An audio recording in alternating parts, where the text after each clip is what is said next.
안녕하세요. 몇 년 전에 있었던 일을 사연으로 보내보려고 이렇게 사연을 씁니다. 저랑 친구인 녀석이 한 명 있는데요. 그 친구와 그 친구의 아내와 있었던 일입니다. 한참 코로나 바이러스 때문에 밖에서 술을 마시거나 각종 모임을 하기가 껄끄러울 때 있었던 이야기입니다. 아무래도 영업시간 제한이 있어서 밖에서 술을 마시기가 어려웠잖아요. 지금은 조금 완화가 됐긴 하지만 언제 또 영업 제한이 걸릴지 모르겠네요. 아무튼 그런 영업 제한 때문에 편하게 술 마시기도 어렵고 그래서 친구네 집에서 술을 마셨습니다. 그 친구는 저와 군대 동기에다가 5년 전 전역한 이후에도 꾸준히 연락하고 지낸 매우 가까운 사이입니다. 저와 친구는 군대 전역 후에 빨리 취업을 하게 됐고 각자 여자친구가 있어서 빨리 결혼까지 하게 됐네요. 그래서 어린 나이에 집안의 도움을 많이 받아서 빨리 결혼을 할 수 있게 됐고 지금은 나름대로 행복한 가정을 꾸리고 살고 있습니다. 저와 친구가 친한 사이였기 때문에 친구의 아내도 제 아내와 무척 가까웠습니다. 우리는 서로의 집으로 가며 부부 동반 모임을 즐겼지요. 함께 여행도 많이 가고 캠핑도 몇 번 갔습니다. 그렇게 가깝게 지내다 보니 뭘 하더라도 같이 하게 되는 경향이 좀 생기더라고요. 그러던 어느 날 제가 친구 아내에게 느껴서는 안 될 감정을 느끼게 된 계기가 있습니다. 스스로 생각해도 참 한심하고 위험하다는 생각이 드는데 그때는 참으로 모든 게 혼란스러웠습니다. 문제의 발단은 한 달 전 저녁이었습니다. 우리 부부와 친구네 부부가 백화점에서 쇼핑하다가 우연히 서로를 만났고 함께 쇼핑을 하다가 저녁까지 먹게 된 겁니다. 백화점은 해운대 센텀시티에 있는 신세계 백화점이었는데 거기에 음식점이 많이 있거든요. 워낙에 백화점이 크다 보니 쇼핑하는 데에만 엄청난 시간이 걸렸고 발도 아프고 해서 따로 어디 가지 않고 백화점 안에 있는 식당가에서 함께 저녁을 먹으며 여러 대화를 이어갔습니다. 식사를 거의 다 할 때쯤 친구의 아내가 잠시 화장실에 다녀오겠다며 급히 일어서더군요. 그렇게 5분쯤 지났을 때 마침 저도 화장실이 급해 겸사겸사 일어났지요. 밥 다 먹고 운전도 해야 하는데 본격적으로 운전하기 전에 깔끔하게 화장실 다녀오는 게 좋잖아요. 그런데 화장실을 가던 중 통로 앞에 넘어져 있는 친구의 아내를 본 겁니다. 저는 화들짝 놀라서 친구의 아내에게 달려가 왜 그러냐고 물어봤는데 여기 청소를 해서 그런지 바닥이 너무 미끄러워서 넘어졌다고 하더라고요. 근데 다리가 아픈지 끙끙거리면서 제대로 일어서지를 못했습니다. 그래서 발목이 너무 아프다며 일단은 근처의 의자로 친구의 아내를 옮겼습니다. 저는 친구에게 전화해 지금 재수씨가 발목을 삐어서 편한 신발을 신어야 할 것 같다며 차에 가서 편한 슬리퍼 같은 신발 있으면 가져와 달라고 말했고 친구가 올 때까지 일단 응급처치를 해야겠다고 생각했습니다. 발목 쪽을 만져보니 통증을 너무 강하게 느끼길래 일단 신발을 벗자고 말했습니다. 그렇게 친구의 아내 신발을 벗기는데 저도 모르게 시선이 친구 아내의 발과 다리로 향하더군요. 제 아내보다 하얗고 일자로 예쁘게 뻗은 그녀의 다리는 저의 시선을 완전히 사로잡았고 그녀의 예쁜 발이 꼼지락거리는 게 너무 눈에 들어오더군요. 발도 정말 작았습니다. 그 작은 발이 너무나 귀엽더군요. 저는 친구 아내의 다리를 보면서도 안 된다고 생각했으나 자꾸만 몹쓸 눈길에 평정심을 잃었습니다. 아프냐고 물어보는 걸 핑계로 저는 그녀의 발과 다리를 주물럭거렸습니다. 그렇게 발목과는 상관없는 곳을 계속 손으로 주무르다 보니 친구의 아내가 이제 좀 그만 만지면 안 됐냐고 하는 겁니다. 그래서 저는 당황하며 그런 게 아니라 혹시나 다른 데가 또 아프지 않을까 해서 그렇다며 말도 안 되는 변명을 늘어놨습니다. 그러자 친구의 아내는 피식 웃으며 예뻐서 그렇게 만지는 거 아니냐며 웃음을 보이더군요. 그 후로 저는 친구의 아내와 어깨동무를 하고 쩔뚝거리며 함께 식당가로 걸음을 옮겼습니다. 가는 도중 분위기가 냉랭한 것이 뭔가 서먹했는데 어느 순간 그녀가 제게 이렇게 발이랑 다리를 주물럭거릴 정도로 예뻤냐고 다음에 술 한 번 사줘야겠다면서 기분이 좋다는 걸 표현하더군요. 그러면서 저에게 자신의 휴대폰 번호를 가르쳐준 친구의 아내 얼떨결에 저는 친구 아내의 핸드폰 번호를 땄습니다. 친구는 어떻게 된 일인지 저희에게 물었습니다. 화장실 앞에 청소를 해놔서 그런지 물이 흥건했는데 구두를 신고 있어서 미끄러진 것 같다고 말했습니다. 그렇게 재수 씨는 슬리퍼를 신었고 친구는 제게 고맙다는데 순간 그 친구에게 미안하더군요. 저는 친구 사이에 고마운 게 뭐가 있냐며 괜찮다고 했더니 이번 저녁은 자기가 무조건 사겠다고 합니다.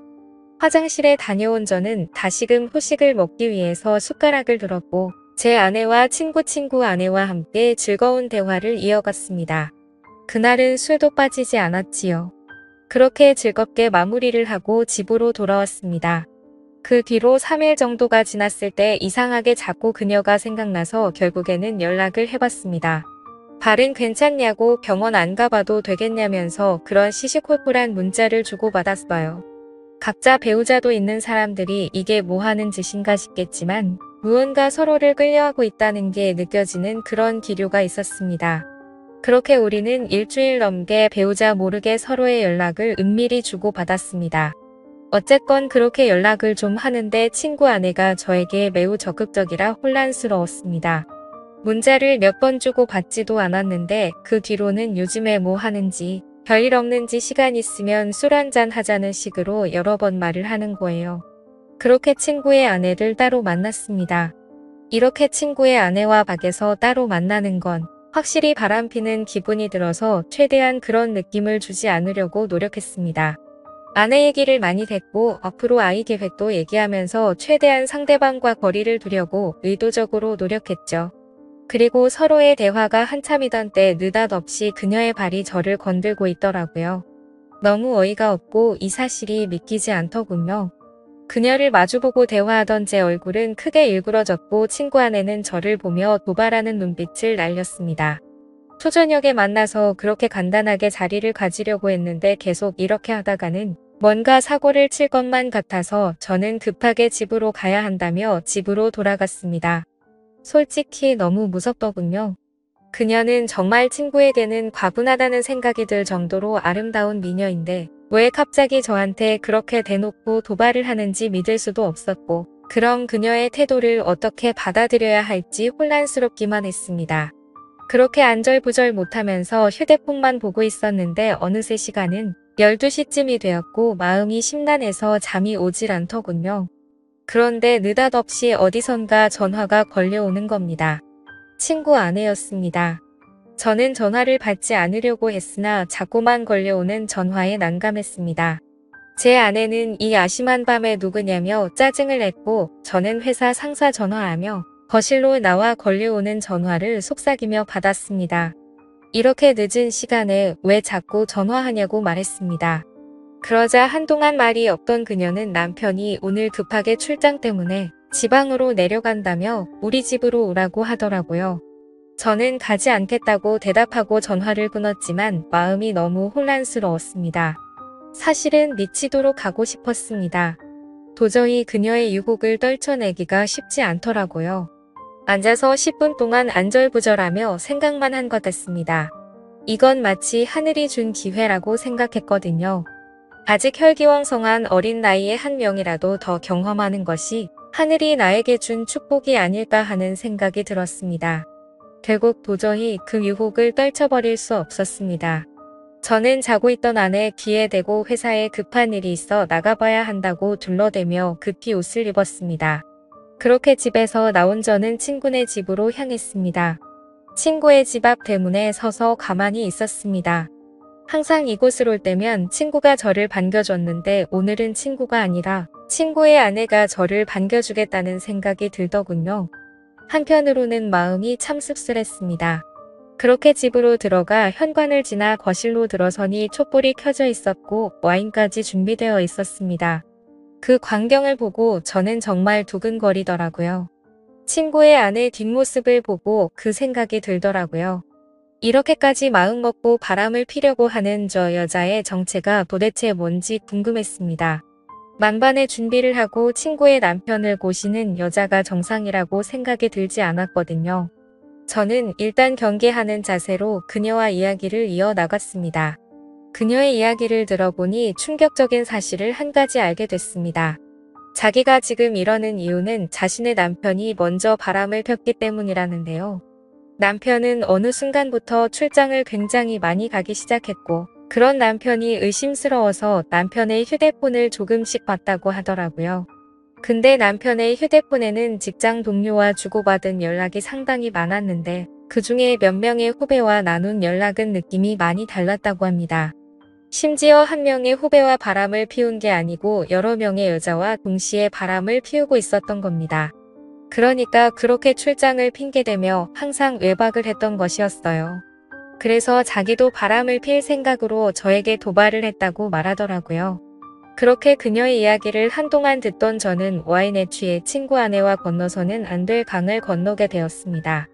이렇게 아름다운 여자와 함께 있다는 게 정말 꿈만 같은 시간이었습니다. 정말이지 행복하더군요. 한참 시간이 지나고 배가 고프다고 했더니 친구 아내는 찬밥밖에 없다며 배달 음식을 시켜주겠다고 했으나 저는 김치가 있다면 그냥 볶아달라고만 했습니다. 음식 투정 부리지 않고 잘 먹는다면서요. 그렇게 저는 친구 아내가 만들어준 볶음밥을 먹는데 음식 솜씨도 얼굴만큼이나 정말 훌륭하더군요. 별거 아닌데도 말이죠. 그날 이후로 그렇게 몇 달이 지나고 여름 휴가를 받게 되는 날이었습니다.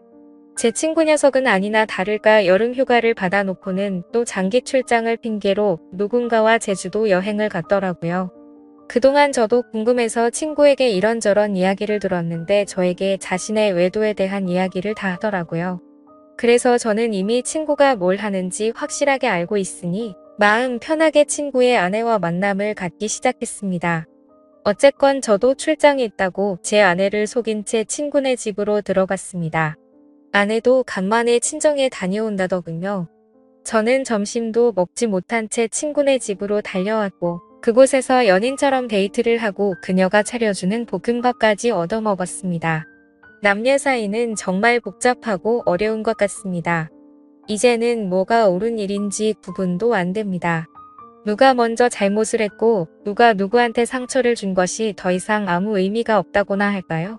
그냥 저는 지금 이 순간을 최선을 다해 즐기려고 마음 먹고 있습니다. 지금까지 제 사연을 들어주셔서 감사드립니다.